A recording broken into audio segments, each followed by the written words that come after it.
Hi guys, I just wanted to do a quick Q&A video. I'm getting lots of comments on YouTube and social media.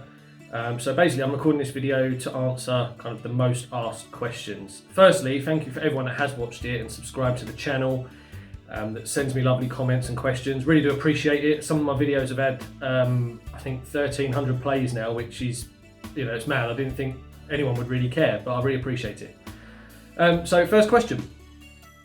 How long have I been playing? So I'm 33 and I started when I was 8, so I've been playing for 25 years. It makes me sound really, really old. It is when I say it out loud. Yeah, 25 years, blimey. Next question. What make is my drum kit? So the one behind me, this is a Drum-tec jam kit with Roland TD17 and all Roland cymbals. It's fantastic. It's so good. I use it for live. I use it for recording. I use it for yeah, it's really good. I use it for live. I use it for recording. I use it to send samples. I use it to send MIDI maps to people so they can, record after put the drums down. It is really, really good. And also it looks a little bit like a real drum kit. So when you turn up with it at a gig, people don't automatically dismiss it as, oh, you're not a real drummer, you're not playing real drums. It's as close as you're going to get for electric kit, and I love it. It's really, really good. Next question. Do I just play E-drums? Nope. I've got a lovely Mapex Armory kit with a lovely Gretsch snare and some Zildjian cymbals that I use for when the occasion's right for acoustic drums. Usually the louder, more brash gigs. But yeah, that kit's also lovely, but this is obviously ideal to have indoors, and the neighbours can't really hear it, and the recording quality is so much easier with electronic kit. Next question. Where do I live? Bit weird. Rayleigh in Essex, which is in the southeast of the United Kingdom. Question 5. Ooh, who is my favourite drummer? Now this one changes all the time because I listen to a lot of music and my drumming tastes change, and depending on what I'm in the mood to listen to, there's 5 main ones that are my favourites. Simon Phillips is one of my top 5. He is fantastic. He's an absolute beast. Some of the things he does and can pull out is, just check him out. He used to play for Toto. He's doing his own thing now with Protocol, but he is absolutely insane. Another one is Jeff Beccaro. Again, fantastic player, just incredibly good. So much feel, so much groove, so much. Every drummer wants to be a bit like Jeff Beccaro at some point in their career. Number 3, a drummer you probably haven't heard of that much, a guy called Jeff Rich. So Jeff used to play drums for Quo, Status Quo in the 90s, and he was the first drummer that I saw live. I think I must have been about 9 or 10, and just I was in awe. The guy's just an absolute powerhouse. He's a machine. He's a performer. He looks the part. He stands up and he shakes his big old drum rack when he's not playing, and he gets the whole crowd. I think it was at Wembley Stadium I saw him, and I just remember seeing this drummer who was already kind of what looked like about 30 foot in the air, stood up on his kit, and I just thought, oh wow, that's incredible. And that's one of the reasons why I took up drums. A local guy, Eddie Thrower, absolutely clinical genius. This guy, he used to play for Lower Atlantis, now plays for Busted, and I think he has his own online YouTube drum lesson channel. So go check him out. He's an absolute beast. Plays Tama drums, phenomenal. He's so good.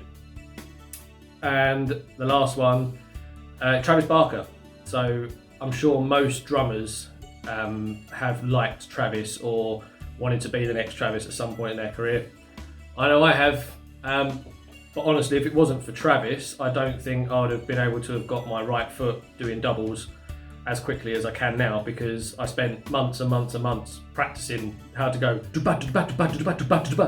and at the time I was like, wow, this is incredible. But now I can get around the kit nice and easy. I can use my bass drumming fills.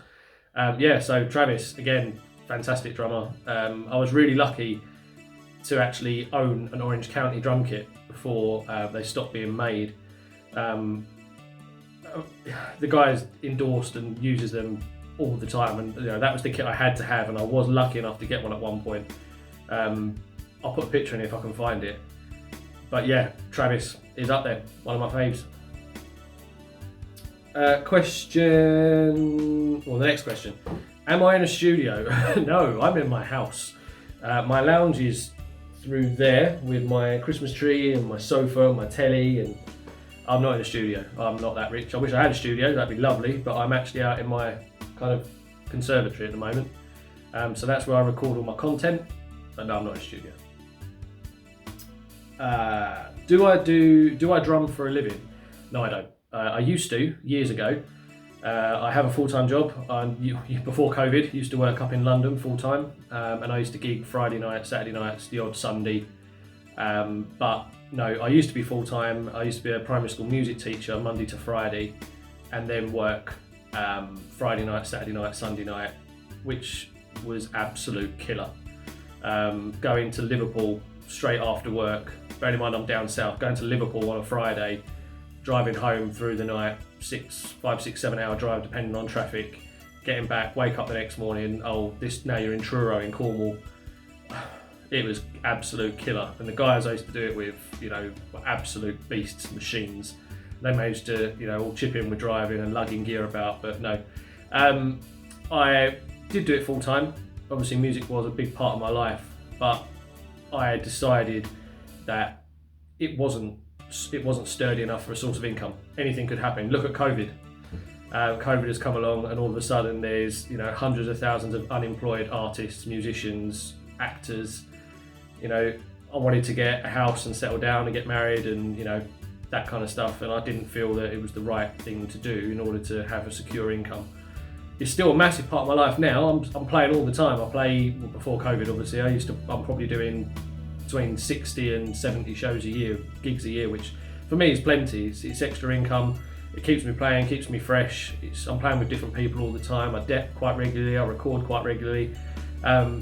It just keeps me playing as much as I can, which is all I can really wish for.